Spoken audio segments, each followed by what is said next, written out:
It's not a game, I'm not a robot, and I'm challenging you. I'm not a phantom, I'm in your face, and I'm here to see you through. Right before your eyes. I like video games. I also like 2D animation. Honestly, seeing a 3D world translated into 2D animation is something I really love seeing. I'd love to see a more faithful adaptation of Sonic Adventure 2. I really like modern Sonic as a 2D drawing.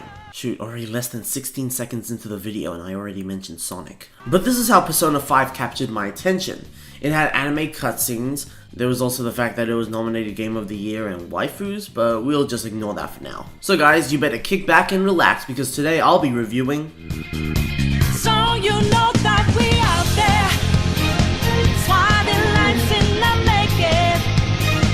Can't move fast without breaking. Can't hold on our life for change.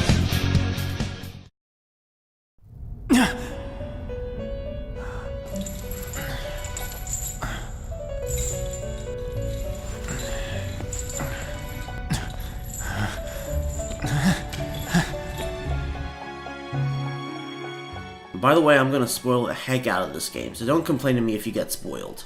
Persona 5 probably has one of my favorite stories in a video game, and what really helps with this is how you spend time with all the characters, learn about their issues, then date one of the girls. Or all of the girls, you do you.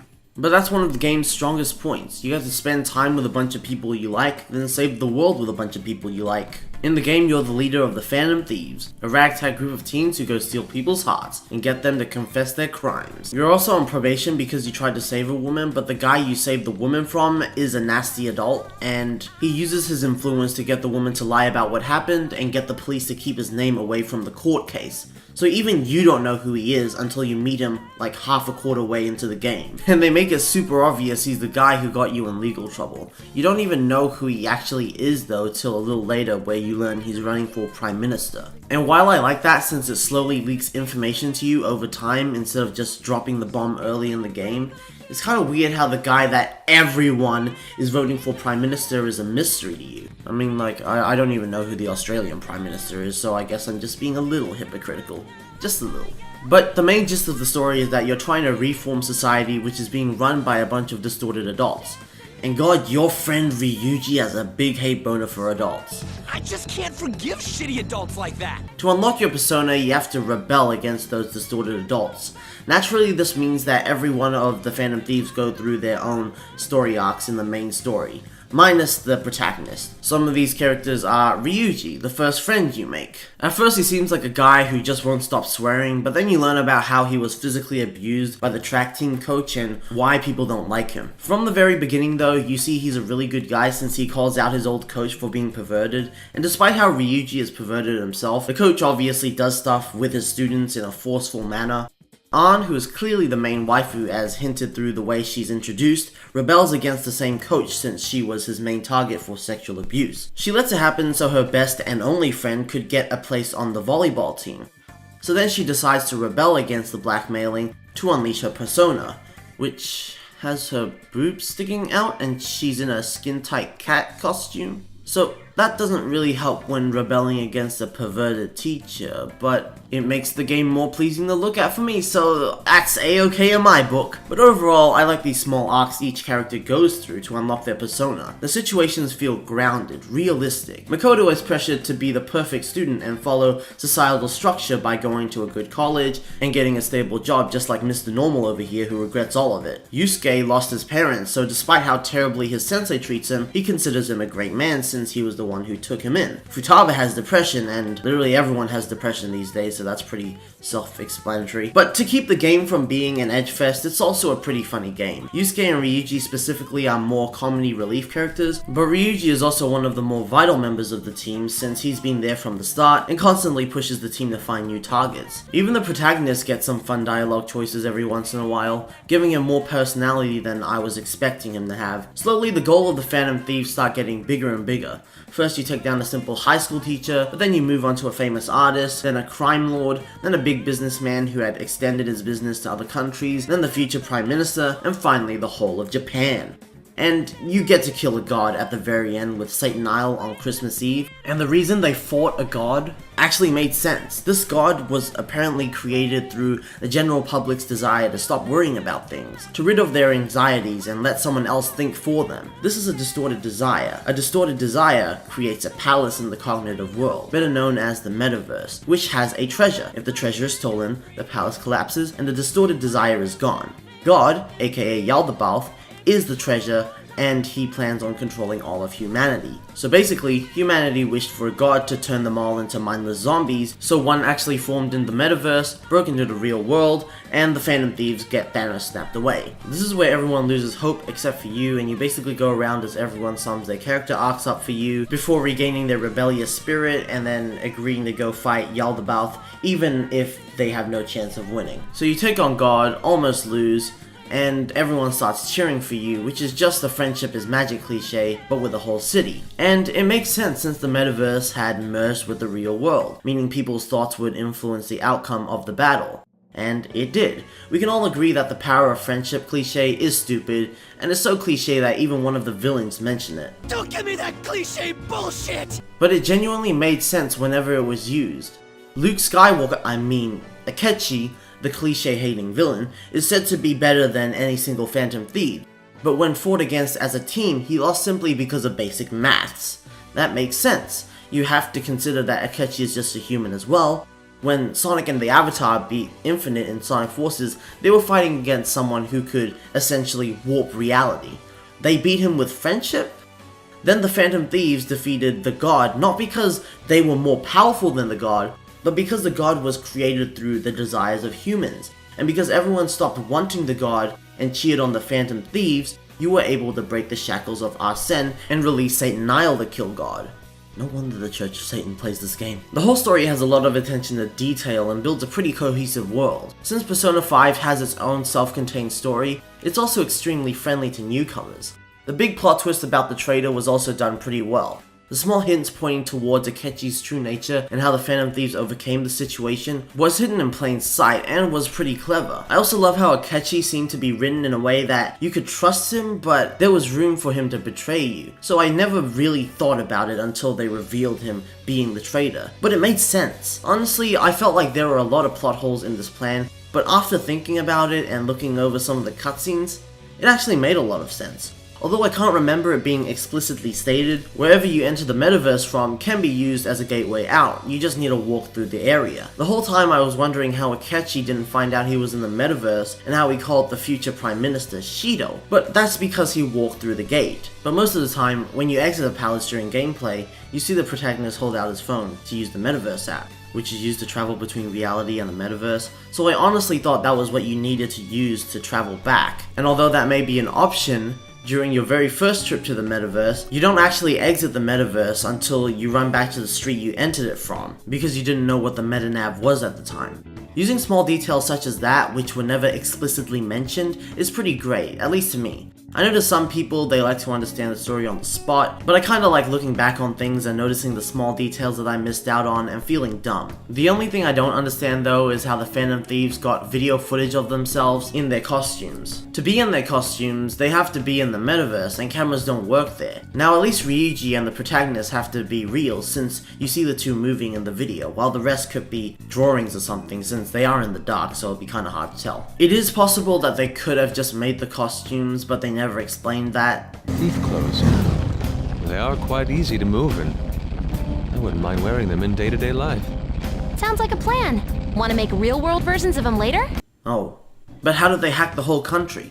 I know they have a pretty skilled hacker on the team, but this is pretty extreme. It's really jarring after hanging out with these really well written and believable characters. Other than that, Persona 5's story was terrific, but some of the game's experience was hindered though, since my sister was watching and being cringy, spoiling, and pointing out stuff. This game is rated 17+, she shouldn't have even been legally in the room. I could go over every little bit of Persona 5's story and point out the things I liked and didn't like, but it's a long story, and if I were to do that, it would be a video on its own.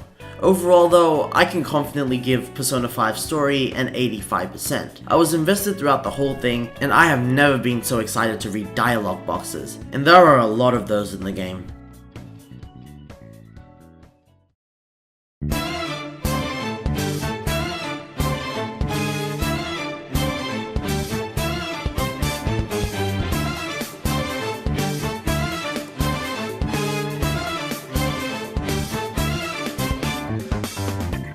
Persona 5's presentation is a 10 out of 10, right? Is that what you think? Is that what everyone says? See, here's the thing. Persona 5 is a PS3 game on the PS4. Every single texture in the game is disgusting. What is this? Why are these signs in such a low resolution? I'm trying to immerse myself here. I can barely even read this. It's also super annoying how everything is in Japanese, and in the game you're a Japanese boy and you can't read Japanese. And while this is an inconvenience, it's mostly my fault for not being Japanese. It's one thing to translate spoken words, but to translate physical letters is another thing. Especially with how stylized the Phantom Thieves calling cards are written, I'm sure it would have been a big challenge to translate those. So you know what? If you don't know Japanese, just don't play the game. Although there are still some English text sprinkled throughout the game because Japan has an English fetish, I think. But then this brings us to dialogue translations. I like it. There's no sub to really compare it to, and even though there's a Japanese audio DLC, it'll probably use the English dub text. But overall, it's good. And if you can't speak Japanese and use the Japanese audio, you're stupid. Like, there are some dialogue lines that aren't put in text boxes, so you won't be able to read it. And like I said, the sub is going to be exactly the same as the dub because they probably use the same text. So you're just listening to Japanese acting, and you probably don't even know what good Japanese acting is. For all we know, all the anime you watch could have terrible Japanese voice acting in it. So you can't judge the acting, you can't say it's better. I know I joke about my opinions being right sometimes on Twitter and stuff, but right here I'm being serious. This is the definitive opinion. This is the correct one. Okay, that's all for my unscripted rant. But overall, the English dub is good. There are some moments where people use words such as resolve, like those people who think they're smart by using intellectual words. There's also this one moment where Ryuji remembers this online post because of the word shack, but when he actually reads the post out, it never says shack. Maybe he skipped over it, but I can't confirm that since I can't read Japanese. In the anime, the post does mention a shack though, so maybe it was a bad translation, but considering how important the word is to the plot, that's a pretty big mistranslation. And because in reality, every character is actually speaking Japanese, it's really odd when Ryuji can't read English despite English being the only language we hear him speak. Or when the gang heads to Hawaii and a Hawaiian guy speaks English, and Ryuji goes, "You speak Japanese too?" But these complaints are small compared to how well the game has been localized. The dialogue isn't badly written, and good voice actors were chosen. I mean, they got the Smash announcer to play the protagonist, so what could go wrong? Okay, while I do like most of the cast, the monster cat Morgana can sound bad when things get emotional, and the gamer kid sounds like an old grandma. I have a bad habit of swearing when I get all worked up. And while I love the protagonist's voice, he doesn't talk enough. He's really cool in battle and the metaverse, but in reality, while he has pretty cool dialogue lines, you never hear him say those lines. And when you do hear him talk, like in the anime cutscenes, he's literally the most socially awkward person in the world. Yeah. I give. This is getting good.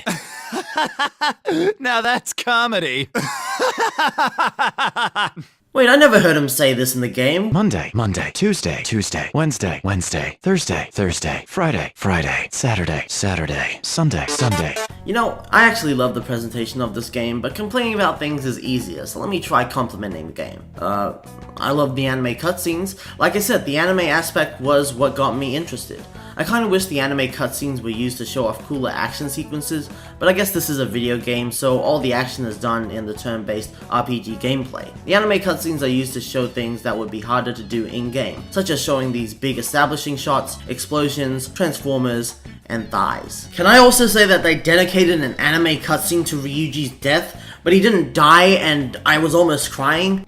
Then we see the girl who got over her depression cry over her dad disappearing, but then he just waltzes in. Then at the very end of the game, we think Morgana is gone and he just waltzes in as well. Months after he disappears, may I add. But yeah, I love the anime cutscenes. They're really well animated, although the audio mixing is pretty bad and the voices are way too quiet. But yeah, I like it.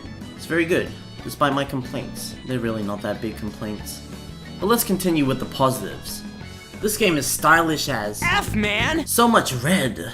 Look at that menu. The date and time looks great. I love the date and time. I really don't know how to say this is good. If you just look at it, you can just tell it's good.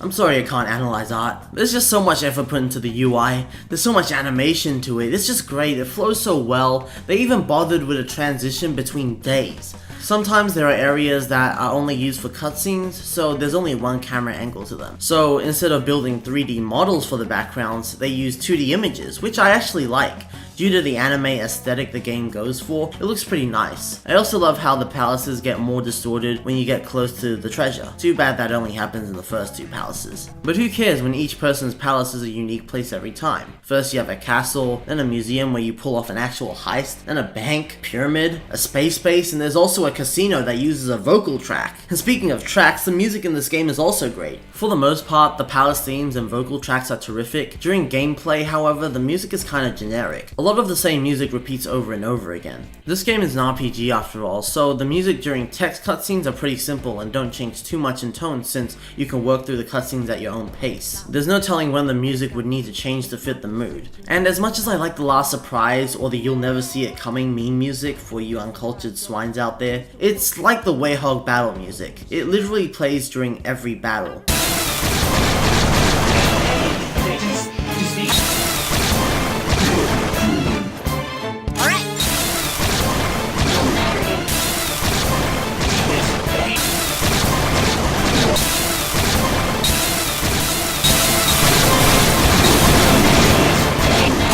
Considering the song is about surprises and never seeing it coming, it should have at least only played when you ambushed an enemy. When an enemy ambushes you, I think there should have been a more tense track to reflect danger, and a regular battle theme for when no one is ambushed. There's also 2 tracks for bosses and another track for mini bosses, but I guess that's fine since I don't hear that music every 5 seconds. Plus, the Shido and first phase of the God boss share a track while the final boss has its own unique music, so it really got me pumped when I played the game. And the sheer size of the final boss really adds to the stake of the battle.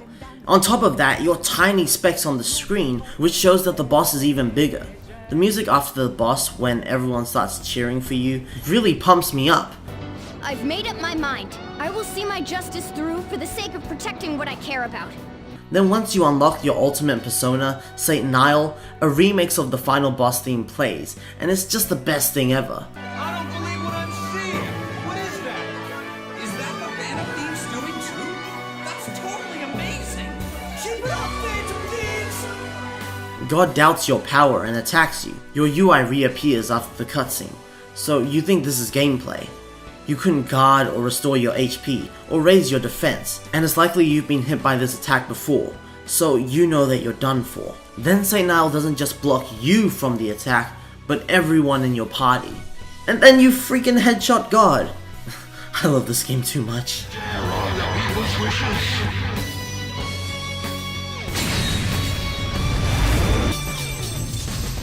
Okay, not gonna lie, that was an awkward cut though. And I can't imagine how much better this moment would have been if I went into it completely blind and without my sister spamming out cringy nonsense next to me. I'll be giving the presentation an 80%.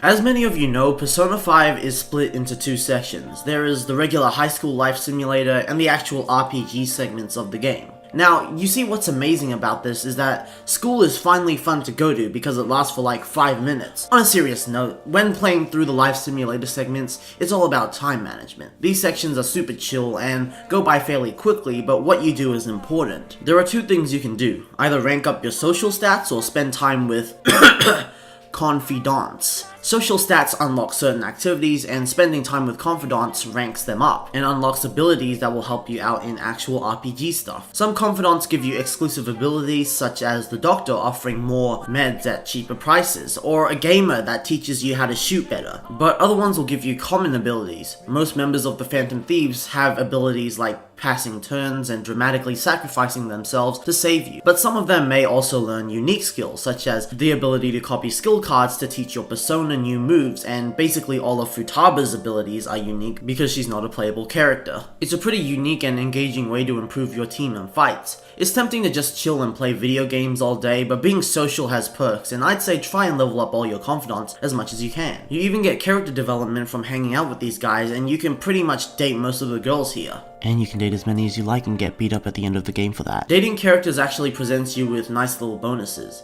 You can unlock a few extra scenes during specific events, and a few other little adjustments to how the game presents itself. The whole life simulator aspect is pretty random.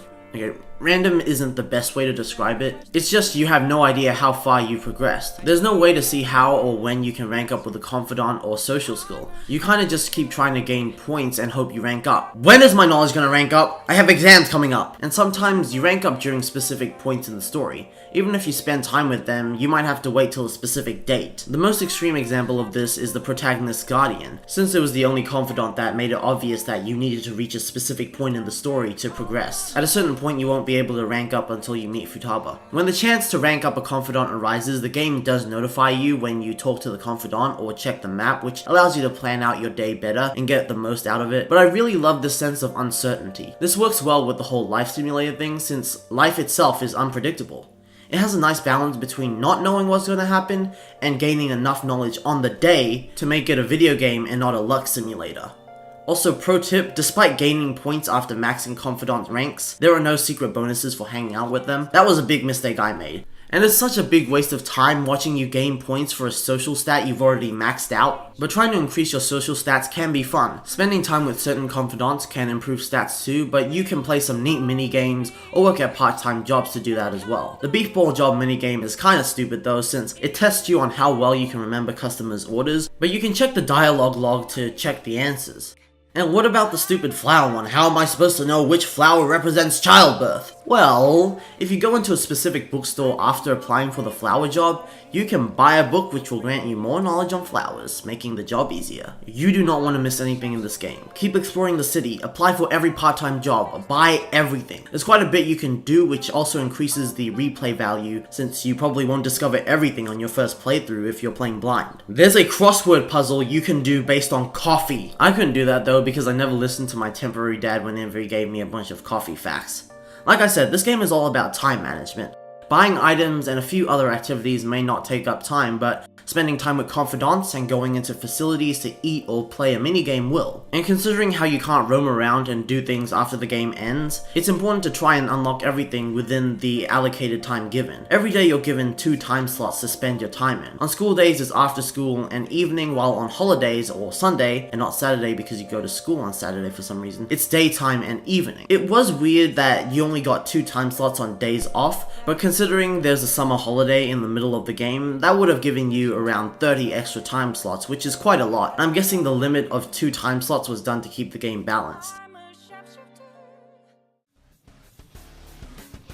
Now let's move on to actual gameplay RPG stuff. The only turn-based RPGs I played are Pokemon and Sonic Chronicles, which were made for kids, so they're nothing too special really. Persona 5, on the other hand, is an edgy game for adults. In the game, you battle shadows with your personas, but when you catch the shadows, they turn into personas, so just for simplicity, I'm gonna call all of them personas. Each persona has their own strengths and weaknesses, and they may even be immune to attacks or absorb HP from them. All your teammates have their own personas, but you, the protagonist, can hold multiple personas, and the amount you can hold increases as you play through the game. You inherit the stats of the persona that's currently active. You can switch between personas once in a turn, and executes their skills in the same turn, which makes you the most important character.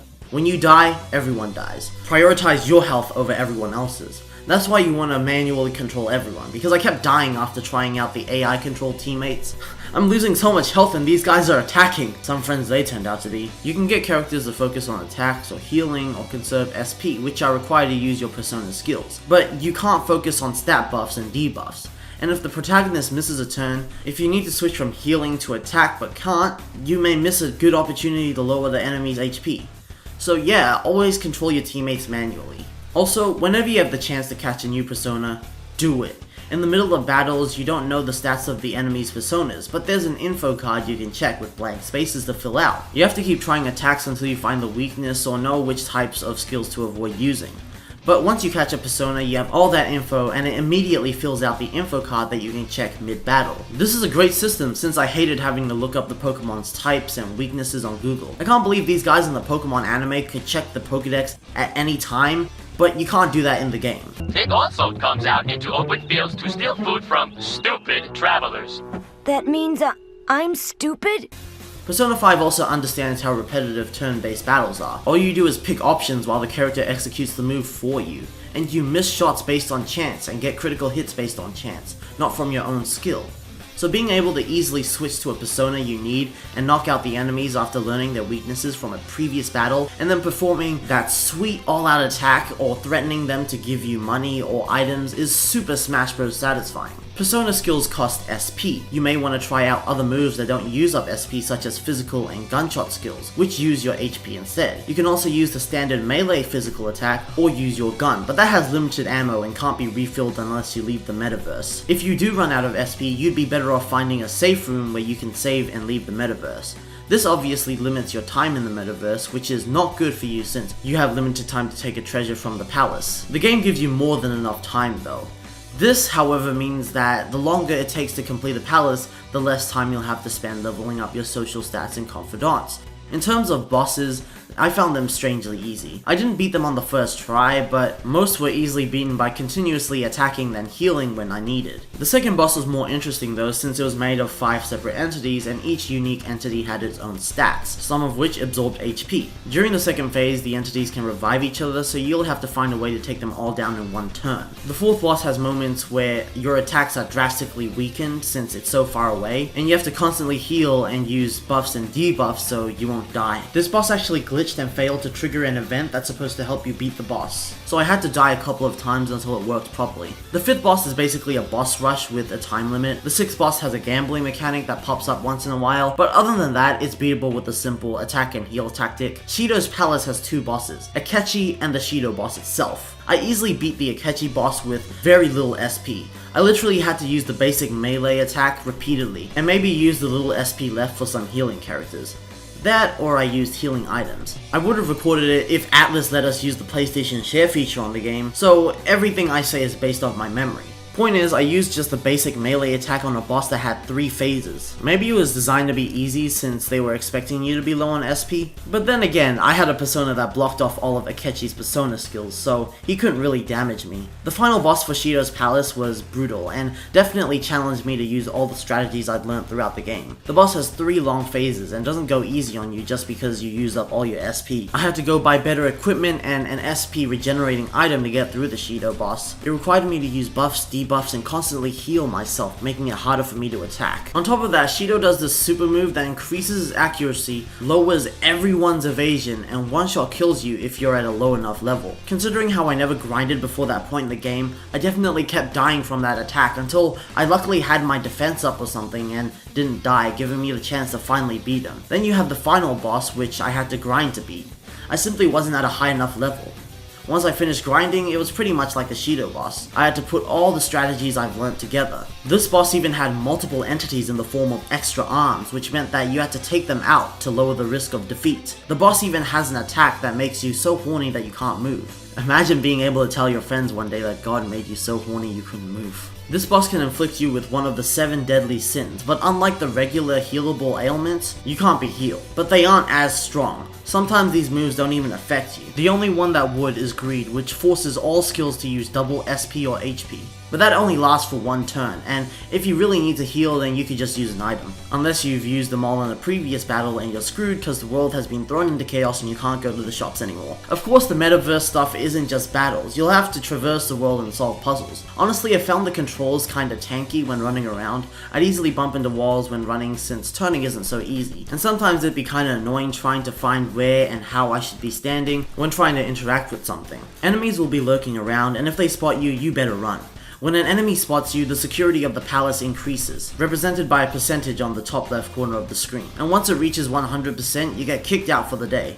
Taking down enemies will bring the percentage down. When an enemy spots you, it's easier to run and hide if there's a vent or area you can climb or jump down from, since they won't be able to reach you. An alternative is to go head on and attack the enemy to initiate a battle. Just make sure to start the battle yourself, because if the enemy starts the battle, you'll be surrounded and all the enemy personas will get to attack you first, and that's a big no-no. If you haven't been spotted, you can get a jump on the enemies by hiding and then ambushing them, giving your team the first turn before it reverts back to the original turn orders. This plays a big part in your ability to take the enemies out quickly. Some enemies may be more powerful than you, so if you know your enemy's weaknesses and are guaranteed the first turn, it levels out the playing field quite nicely.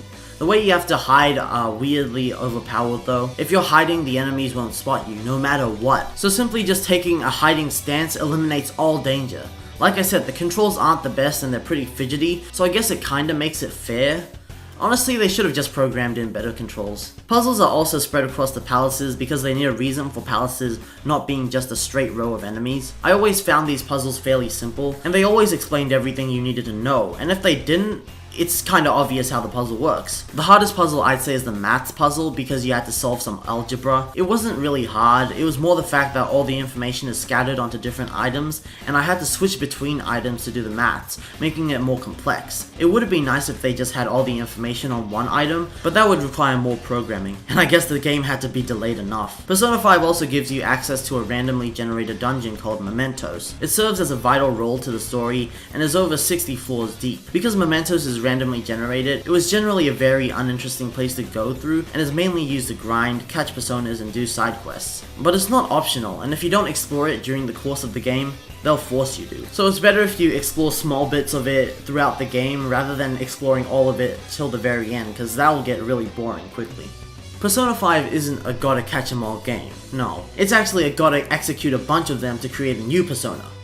The most powerful personas in the game have to be fused together, and dedicated people around the world have released guides on how to make what persona, so lazy people like me can go straight for the persona I want without wasting countless hours. I've been striving to fuse Yoshitsune recently and created a list of all the personas I needed to catch and fuse to make it, and it's a long list for just one persona, albeit one of the most powerful personas in the game. This really shows how complex this system is and gives you heaps of replay value. You can also execute personas to level up another persona, or just turn them into an item. In the end, the real world gameplay is fantastic. The combat is great while the actual physical movement could have controlled a lot better, and the puzzles probably should have been a little more fun. Seriously? Maths? Mementos is pretty bare, but the fusion system is really in depth, so it allows you to do a lot of experimentation. I'm giving the gameplay an 80%.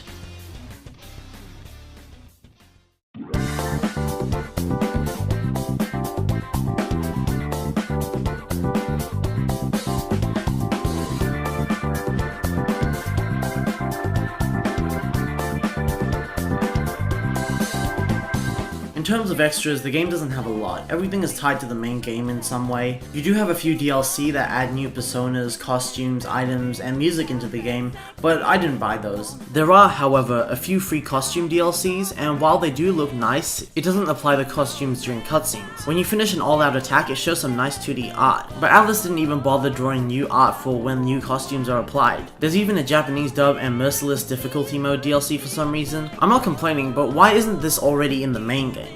Considering this is DLC though, and the fact that you can dress Ann up in her swimsuit, I'll skip out on giving it a rating. What will determine the rating of the extras is the New Game Plus mode. Persona 5 has a definitive ending. You can't keep playing after you finish, so what better way to replay the game than with New Game Plus? Turn-based RPG battles aren't that great, it's just a menu simulator, so being able to demolish palaces in the least amount of days possible is great. You also have access to all the personas you've caught. You can manually register a persona to a compendium if that persona levels up, so when you want to summon them, they're at a higher level.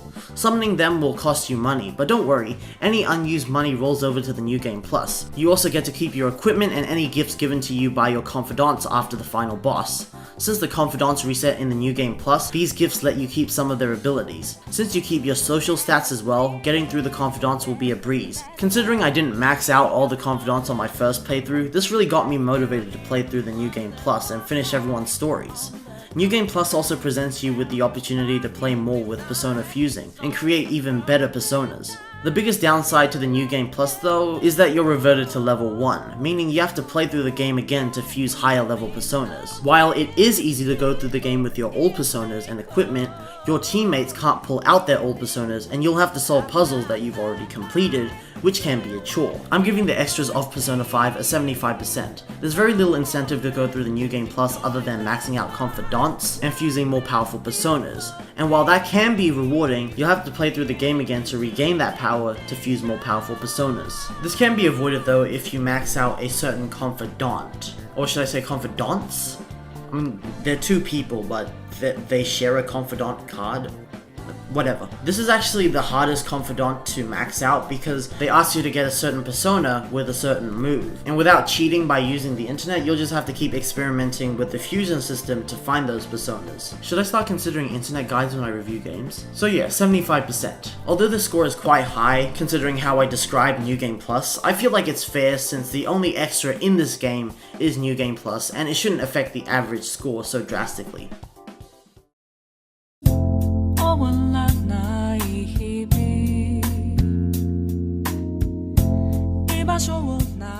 So after calculating the average score, that puts Persona 5 at 80%.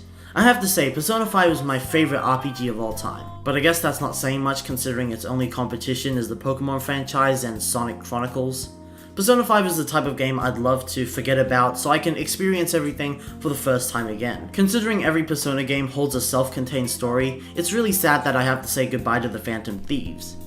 Maybe I'll try out Persona Q2, or maybe Persona 5R is gonna be a continuation of the Phantom Thieves story. It better not be just a remaster of the original game. I just bought the original. But, stay tuned as I review Persona 5 the animation. Yeah, I'm going there. But if you like this video, please give a like, please comment down below, talk about what you love about Persona 5 or hate about it or whatever, because that really helps out with the algorithms. Subscribe if you want to see more, and if you want to talk to me directly, why don't you try checking out my Twitter or joining my Discord server, which is open for everybody. But like at the end of every video, I'll see you guys in the next video.